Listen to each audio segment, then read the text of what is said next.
Adesso parlerà Pierre Rosenberg, membro dell'Accademia di Francia, direttore del Louvre dal 1994 al 2001. Pierre Rosenberg è da molto tempo ormai riconosciuto come il massimo studioso della pittura francese del 6 e 700. Ha scritto monografie di riferimento su molti artisti, sui Lenin, su Chardin, sui disegni di Poussin, di Watteau, di David, e su questi temi ha curato un numero incredibile di mostre in Europa e negli Stati Uniti e non solo. Nel 1996 ha tenuto alla National Gallery di Washington le Mellon Lectures, proprio sul problema fra disegno e pittura nei francesi fra 6 e 700. Sta lavorando alla pubblicazione del catalogo della straordinaria collezione di disegni appartenuta a Mariette e a una nuova, attesissima monografia su Poussin. Grazie, grazie, grazie. Si sente? No. Bisogna parlare molto vicino. Parlerò più vicino. E semmai con i due è meglio. Sì. Sì, non si sente, bisogna dirlo. La Claude ha parlato del gusto di Roberto Longhi per la letteratura francese, la grande letteratura, ma anche la letteratura meno nota, e mi ricordo la prima volta che ho visto Roberto Longhi via Benedetto Fortini, quando preparavo il catalogo dei quadri francesi italiani del Museo di Rouen. Presentavo le mie foto e abbiamo chiacchierato un po', e subito lui mi ha parlato, non so a qual proposito, di una rivista in questi anni completamente sconosciuta in Francia, l'Assiette au Beurre, che lui conosceva dal fatto che era una rivista della sua gioventù, una rivista di una violenza incredibile, polemica, incredibile, molto più duro direi che il tedesco Simplicissimus, e lui si ricordava di un disegno molto violento dove si vedeva una ragazzina uscendo di un confessionale e diceva, la leggenda lo diceva così: je le dirai a mon papà, lo racconterò al mio padre. E lui si ricordava di questo disegno violento, naturalmente, di questa ragazzina uscendo del confessionale. La seconda cosa che vorrei dire prima di entrare nel mio soggetto è che abbiamo molto parlato, si è visto sullo schermo la Livrezza di Noè di Bellini. Il quadro sarà presentato a Venezia in gennaio alla Galleria al Correr, dal fatto che faremmo a Venezia 2 o 3 volte all'anno la cosa che si faceva anche al Louvre, le tableau du mois, voglio dire la presentazione di un quadro con un po' naturalmente di presentazione del quadro, la sua storia, come è arrivato a Besançon, eccetera. Lo faremo 2 o 3 volte all'anno al Correr, con quadri naturalmente veneziani soltanto, ma dei musei pubblici o delle chiese francesi. Lo volevo dire perché non era l'occasione, il fatto che l'abbiamo visto il quadro sul schermo, mi pare era l'occasione di annunciare questa mostra, che abbiamo voluto cominciare con il quadro di Bellini, perché anche naturalmente 2016 è l'anniversario della morte del pittore, così tutto andava molto bene. Quadro fragile, ma il museo di Besançon, che in questo momento è chiuso per lavoro, ha prestato a Venezia con una grande generosità.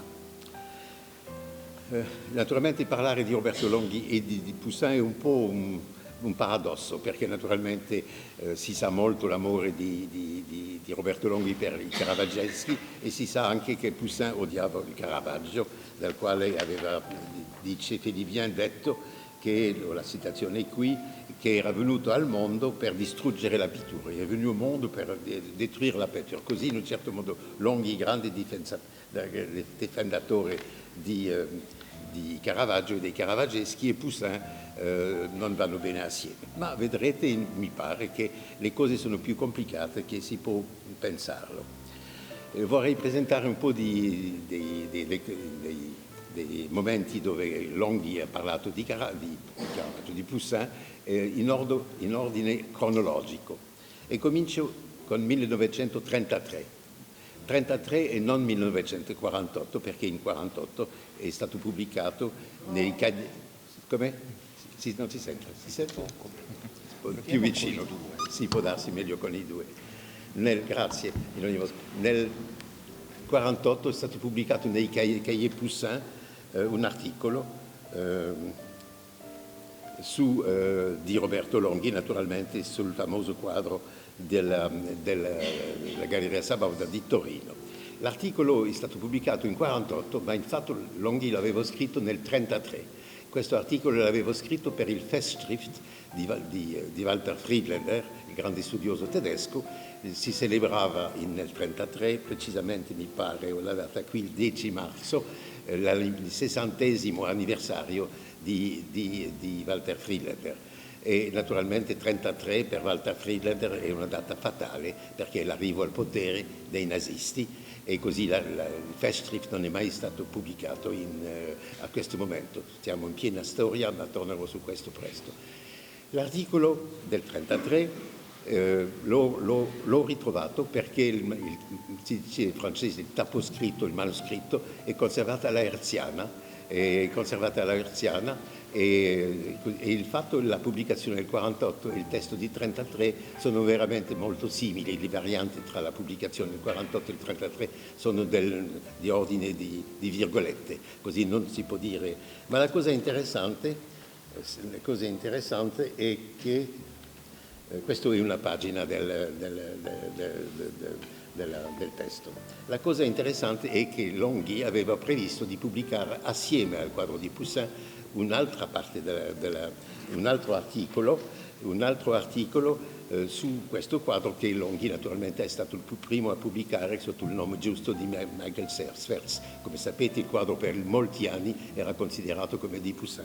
La cosa interessante, lo dico per gli studiosi di Roberto Longhi e della sua bibliografia, è che l'articolo che avete pubblicato nelle opere complete di Longhi, diversi qui naturalmente i riferimenti, l'avete tradotto dal tedesco in italiano, perché l'articolo di Longhi sul quadro di Sferz è stato tradotto in tedesco da Vitale Bloch e pubblicato in Haut-Holland nel 1934. E nelle opere complete di Longhi l'avete ritradotto dal tedesco in italiano, ma la cosa interessante, lo dico per quelli che si occupano delle opere complete di Longhi, è che il testo di Longhi in italiano fa parte del stesso manoscritto della Hertziana. Così per una nuova edizione delle opere complete di Longhi non bisogna di riprendere il testo tradotto da Vitale Bloch in tedesco e dal tedesco in italiano, perché avete il testo originale che vi aspetto alla Hertziana.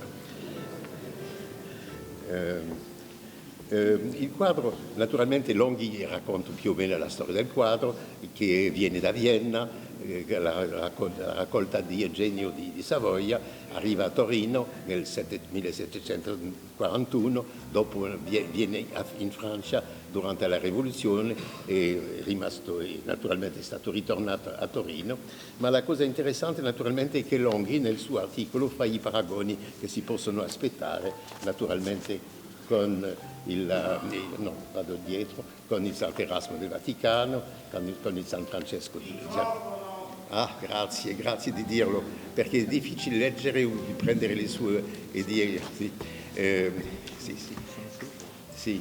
E naturalmente anche con il San Francesco Saverio, no? Meglio, grazie, con il San Francesco Saverio. E anche naturalmente Longhi pubblica la stampa del quadro che prova che il quadro di Torino è stato tagliato. Si vede molto bene che qui il quadro era molto più grande in origine, e tutto questo Longhi lo fa in un modo perfetto, fa di paragoni naturalmente con il Bernini, la Santa Bibiena, con il famoso Duquesnoy.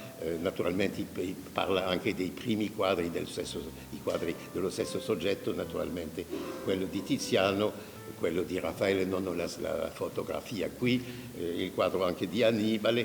Tutto questo naturalmente è nel suo articolo in un modo molto chiaro e con una grande precisione.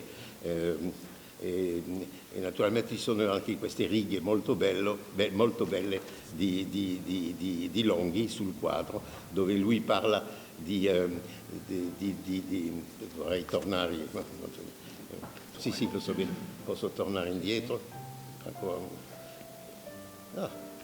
Dove lui parla della figura di questa più oratrice che orante, come dice Longhi, e che per Poussin, avendo voluto per una volta contribuire all'agrofiglia dilagante della Controriforma romana, lo fa in modo tutto suo, senza sublimazioni estatiche, senza fulgurezze miracolosici, anzi con una austerità teologale che poco più sborgerebbe nel meno simbolo. Tanto non arrivo più a leggere, tanto concettoso e probato è questo rapporto della Santa col cielo, come se la fede anch'essa per il Poussin è qualcosa che lavora di là.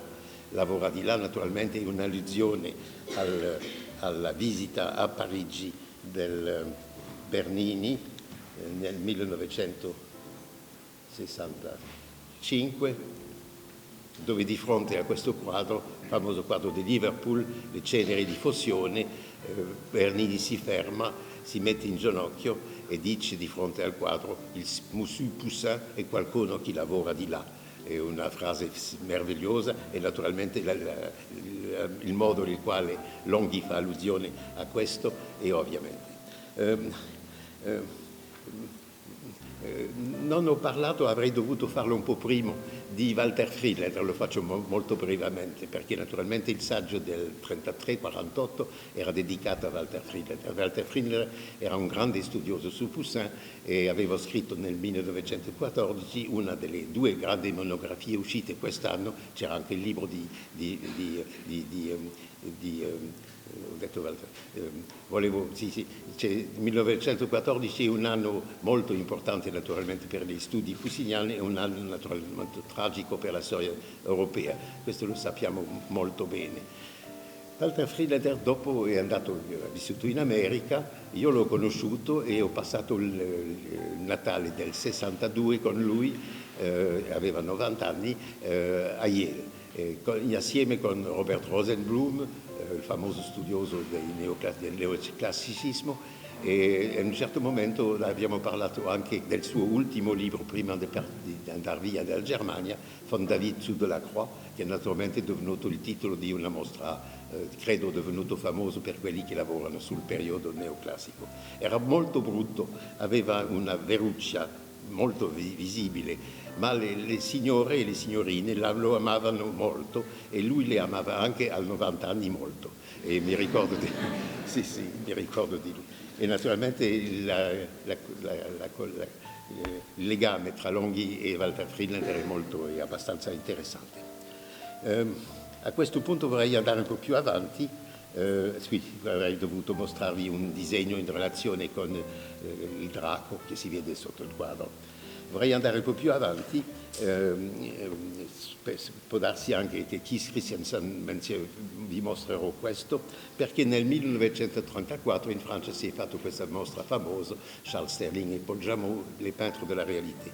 Longhi, che ha vista la mostra naturalmente, e ne ha dato una recensione, cerco nell'Italia letteraria, nel 1935, cerco la pagina giusta,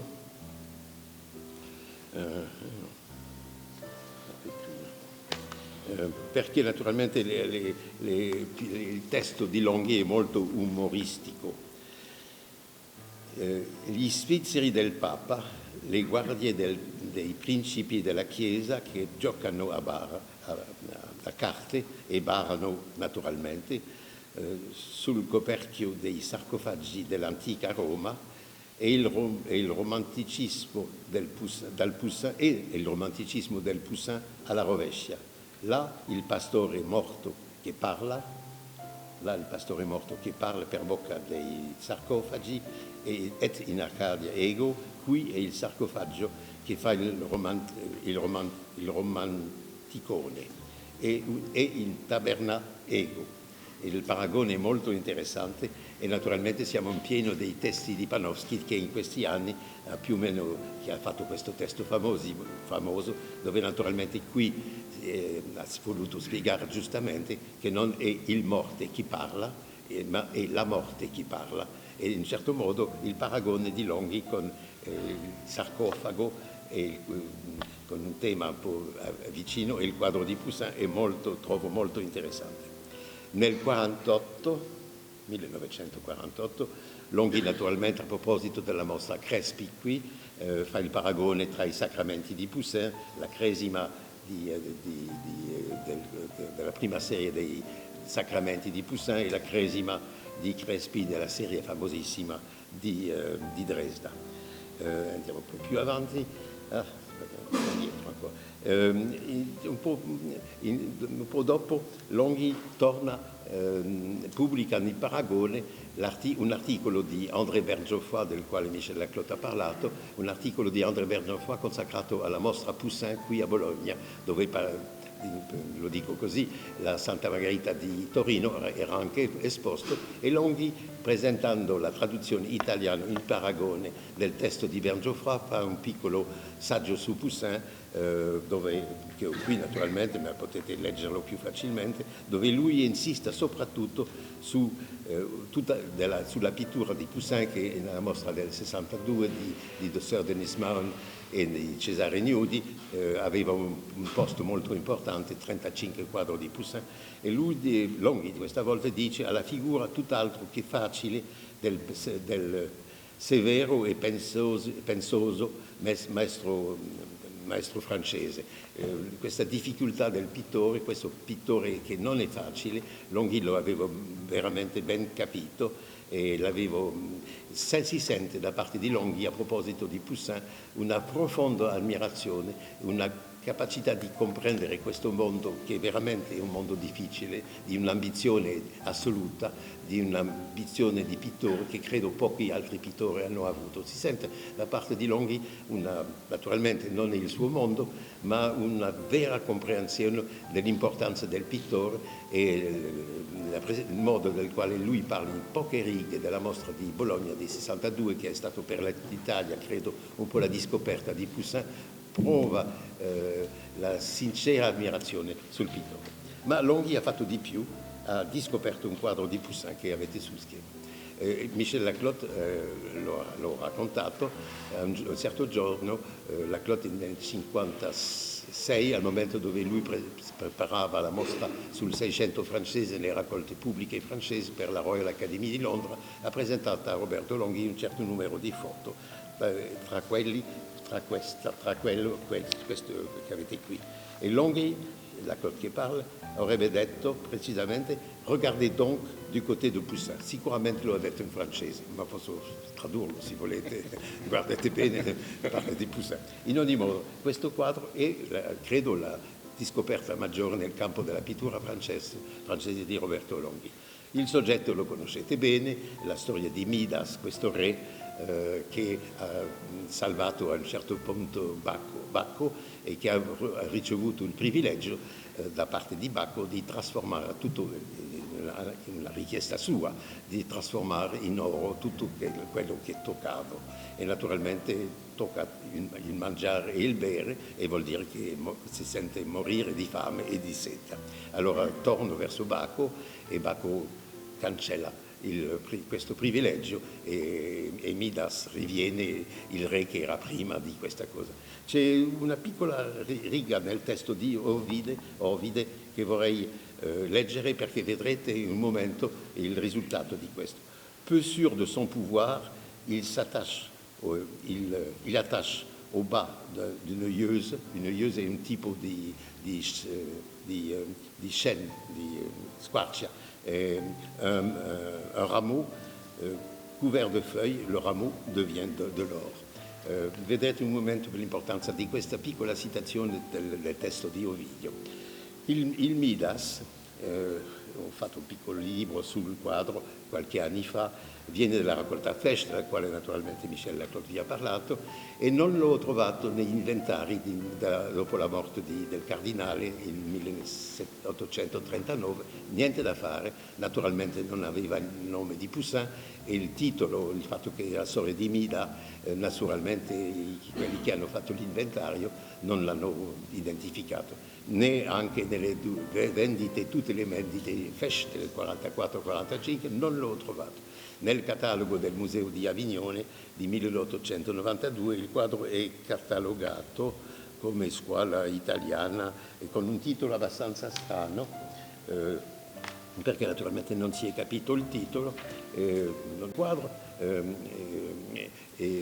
così in un certo modo non si sa bene la sua storia prima l'arrivo a Ajaccio nel 1843, ma si sa molto di più sul quadro dal fatto che viene un quadro che faceva parte della raccolta di Val Guarnera. Sapete tutto questo personaggio strano, nobile napoletano, Fabrizio Val Guarnera, che aveva rubato in Spagna dei diamanti e che lui li cambiava contro quadri. Come si dice in francese, il blanchissait son argent. E questo quadro fa parte di questi quadri che Val Guarnera aveva comprato a quello che è il primo grande mercante di quadri di Poussin, Roccatagliata. E si sa bene che Roccatagliata ha venduto questo quadro a Val Guarnera, si sa anche il prezzo, con una coppia di Midas, e con questo quadro di Valentin ha venduto questi 3 quadri a Val Guarnera per 70 scudi. E Val Guarnera è un personaggio molto importante, c'è un processo molto pesante dove Poussin testimonia e Val Guarnera aveva ordinato 2 quadri assolutamente capitali a Poussin, che sono da una parte la famosa peste di Asdod e dall'altra parte il capolavoro assoluto, l'Impera di Flora di Dresda, grande capolavoro dove il mondo dei fiori si trasforma in persona. I fiori umani sono la stessa cosa, un modo molto bello di raccontare le stagioni e il ciclo della natura e soprattutto questi fiori legati a noi simbolicamente. Val Guarnera aveva questi 2 quadri, naturalmente il processo che è stato molto ben studiato negli anni 50, con degli atti molto pesanti e molto interessanti a leggere, e il povero Val Guarnera il 2 gennaio 1632, nei settimane in prigione, si trova morto in condizioni molto oscure, più o meno è stato uccidato. Così il quadro di Poussin fa parte di Ajaccio, fa parte un po' della storia dei primi anni di Poussin a Roma, naturalmente. Ma per tornare un po' al cardinale Fesch, lui aveva altri quadri. Sì, vi mostro qui gli altri Midas dipinti da Poussin, quello naturalmente del Metropolitan, momento molto diverso, quello naturalmente di Monaco di Baviera, e il terzo che vi mostro qui, che è un quadro che a Chantilly, al Museo Condé di Chantilly, e questo quadro, il soggetto per molti anni non è stato trovato. Si parlava di Numa Pompilius, e anch'io l'ho pubblicato come Numa Pompilius. Il testo che vi ho letto di Ovidio poco fa e prova che siamo qui anche con la storia di Mida che a questo punto tocca un ramo di albero che si trasforma in oro. E così, in un certo modo, attraverso il testo di Ovidio, abbiamo il soggetto giusto del quadro di Chantilly.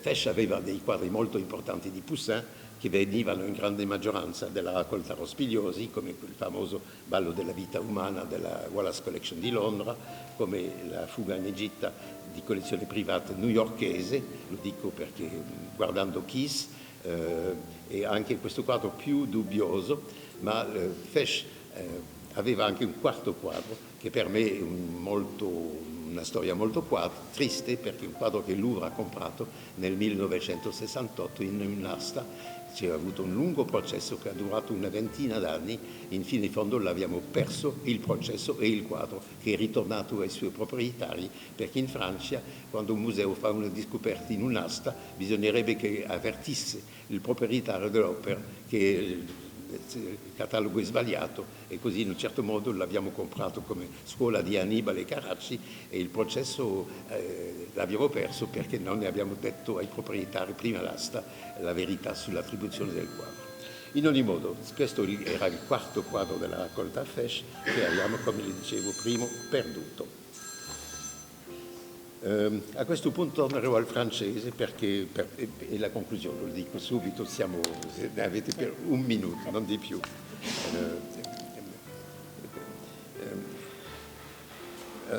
Un dernier mot sur le Midas Ajaccio qui recouvre, comme la radiographie l'a démontré, une autre composition de Poussin abandonnée en cours d'exécution. Avete qui questa immagine. Midas se tourne vers l'adolescent à genoux, à ses pieds, surpris et fasciné par la découverte au creux de sa main des paillettes d'or que charrie le fleuve. Siamo dopo il momento que charrie le fleuve. Le roi est rêveur, paraît rêveur. Il a désiré et obtenu la richesse. Elle aurait pu lui apporter la mort. L'adolescent contemple ébloui l'or dont il ignore les vertus maléfiques et le drame qu'il a provoqué. Tout à sa réflexion, Midas songe à ce don qui lui a été accordé et auquel, par fortune, il a renoncé. La nature accompagne la composition, l'eau qui tombe en cascade des rochers, les larges feuilles aux reflets dorés des arbres sont éclairées par le soleil couchant.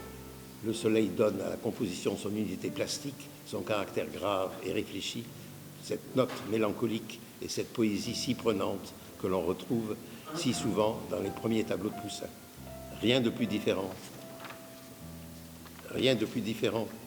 et de plus opposé en un certain sens que le Midas Ajaccio et la Sainte Marguerite de Turin.